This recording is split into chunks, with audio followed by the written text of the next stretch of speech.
Hi. Story continuing from the summer where I was punished all summer for I had no life, and into my senior year at Allentown. Glad to be back at Allentown, to tell you the truth. Glad to not be in Lodi anymore. Yeah, that was great, except for the fact that I had lost my fight. I had just, from the punishment, from the lack of love, from everything, I just was lost. And I just kind of was floating along like Flotsam and Jetsam. And yeah, couldn't go on walks anymore because we were back in school. So my reprieve of walking down Brindletown Road was taken from me. I didn't get to go see that little duck anymore. And yeah, it was military strictness in the house, uh, like making your bed and the laundry couldn't lay. It was very strict. And anyway, okay, no tear jerking stuff. I just want to address that fact. So just to paint a picture that when I finally did get to school and got on the school bus, I was so out of joint. I hadn't seen my friends, and things had happened to me that I hadn't shared with anybody. And from freshman year, Debbie had changed. Everybody was changing. Senior year, people were planning on their colleges, and they're already saying goodbye to high school. They're just done. A lot of my friends had licenses and cars, and yeah, life was different. You can't step back into the same puddle. You just can't. And anyway, so just painting the picture that from that September to December, I was pretty lost. I had that boyfriend that I met that was from New Egypt. And the only time I saw him, he didn't go to my school. He would just borrow money from me. And I found out he was doing different elements. And I don't want to say the wrong words on here, but he was involved in some really heavy stuff, and I wasn't. I just was a loser. That's what it felt like anyway. I'm not a loser. Okay. I'm okay. It's hard to go back, put that mantle on just long enough to tell you the story, but that's really what was going on. And that stayed with me for many, many years, that you're a loser. You're just like your father. So, like low expectations of me being, and what's really odd is because in my younger years, there was such high expectations of me because oh my gosh, she tested high in her IQ, and blah, blah, blah, and all of a sudden to nothing. It was, if I act strange to anybody, there might be smidgens of that left in my current behavior. I'm trying to laugh about it. This is a very hard season for me to kind of tell it, relive it, and then take it back off again and go back out in my garden and pretend everything's okay. And I'm not really pretending. Everything is okay. And like I said before, I'm telling this story for the benefit of those out there that are in these different phases.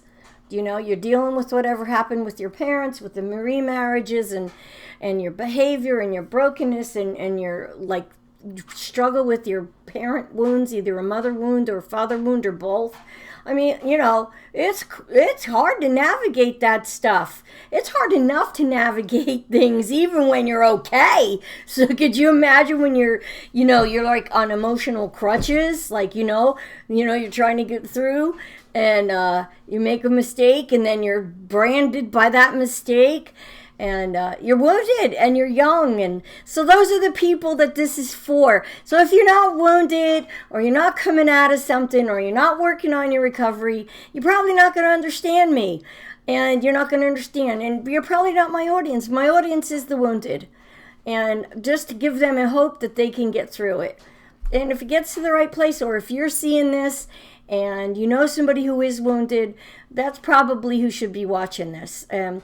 Unless you're in the mood to understand other people, you might want to take a minute and say, wow, what's it like for a woman like that?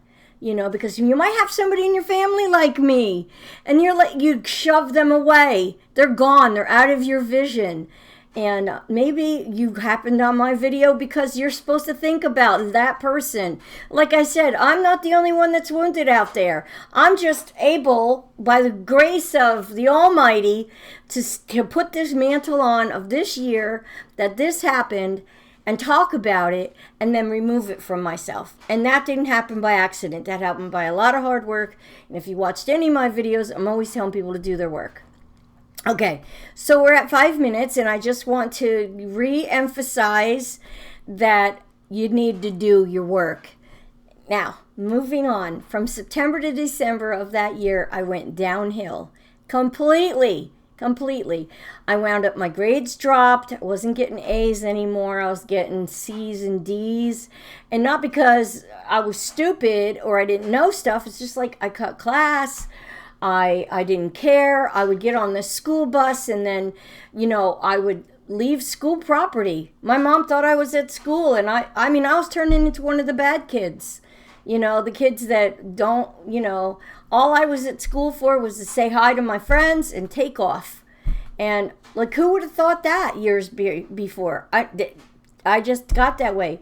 And I hitchhiked quite often, and I found out that my boyfriend had another girlfriend, and that was like by accident, and it was travesty. And so I hitchhiked again to go to North Jersey, because I had to have something. Like I had to have my old friends from Lodi. I had to have something. Things at home were so bad. I would get up in the morning, make my bed, sweep my floor, do everything, and I would hide in the closet and fall asleep on my dirty laundry, and they couldn't see me in there until it was time to call me to get out on the school bus. That's how bad it was in my house. I was afraid to do anything. I was hardly allowed to talk to my brothers at the table. We don't talk at the table. I mean, it was like rigid. And I don't think that's what my mom really wanted, but that's what was happening because they were trying to maintain control. And I didn't fit anywhere. I was like the round peg in a square hole kind of thing. Anyway, it was downhill. And my mother, because she didn't know what to do with me after one event, after that hitchhiking up to North Jersey, I stopped and saw some friends. Their house was being watched by some agency, and they paid a visit. And because I was from out of town, right, I got like the brunt, and I wasn't selling or dealing or any of that stuff. I just wanted to see my friends. Please love me. Hi, here I am. Maybe I wanted to like smoke a little, but dude, I didn't know all this stuff was going on and how heavy it had gotten up there. So my mom's solution was to find a program, because she's convinced I'm addicted. Like, I'm way addicted. But really, she wanted to get rid of me. Come on.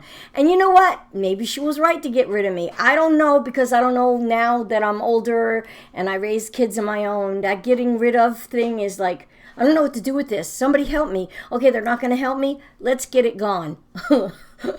And my mom did that. And she called up this program in Atlantic City, New Jersey.